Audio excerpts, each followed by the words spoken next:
before we began Sorted, we wanted to try and involve young people as part of the team as much as is possible.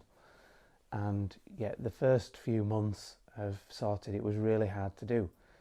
And quite often the groups just had a lot of young people coming along, using the equipment, but not really getting involved in taking ownership.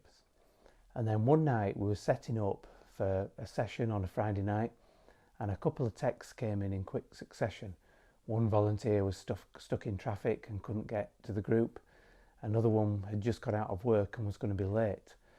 So my wife Tracy said, why don't we ask some of these 6 young people who've arrived early on the doorstep to come in and help us set up.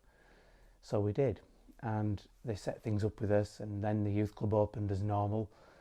And I noticed throughout the night that some of the young people who'd set things up took a lot more care of what they'd set up. So halfway through the session, a couple of young people started messing around with some equipment, not taking much care of it.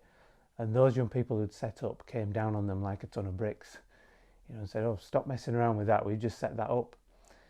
And I reflected on it and thought these young people that have set things up are taking a lot more care. So we need to do this kind of thing every week. We need to have young people setting up and packing away and being involved as much as possible.